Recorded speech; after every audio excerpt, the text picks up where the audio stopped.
Technical education and research YouTube channel में भलीकार। अॼु असां क्लास 3 जो सबक 7 पढ़ंदासूं। सर हाजी अब्दुल्ला हारून।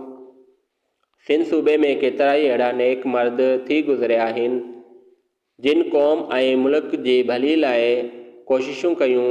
हाजी अब्दुल्ला हारून बि अहिड़नि नेक माण्हुनि मां हिकु हो। सर हाजी अब्दुल्ला हारून क़ाइद आज़म मोहम्मद अली जिन्ना जो साथी हो। हिन पाकिस्तान जी तहरीक में भरपूर हिस्सो वरितो। सर हाजी अब्दुल्ला हारून 1872 ईस्वी में कराची जे हिकु ग़रीब जे घर में पैदा थियो।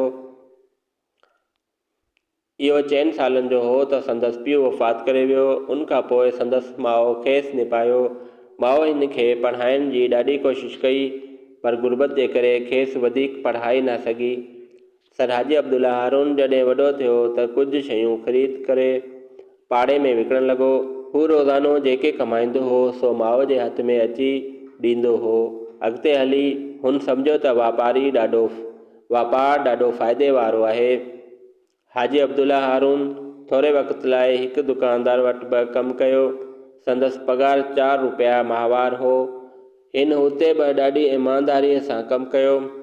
ईअं ई हिन खे वापार जी चङी ॼाण थी वई। हुन खां पोइ पंहिंजो नंढड़ो दुकान खोले वापारु करणु लॻो।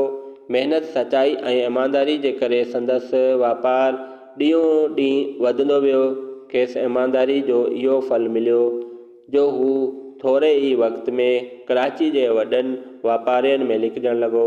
सर हाजी अब्दुल्ला हारून खे पंहिंजी ग़रीबी वारो वक़्तु यादि हो। उन करे पाण ग़रीबनि, यतीमनि ऐं ज़रूरतमंदनि जे दिलि खोली मदद कंदो हो। हुन कराची में केतिरियूं ई मस्जिदूं, दीनी ऐं तालीमी अदारा क़ाइमु कया, जिन मां खॾे वारो मदरसो मशहूरु आहे। सर हाजी अब्दुल्ला हारून 1942 ईस्वी में लाॾाणो कयो।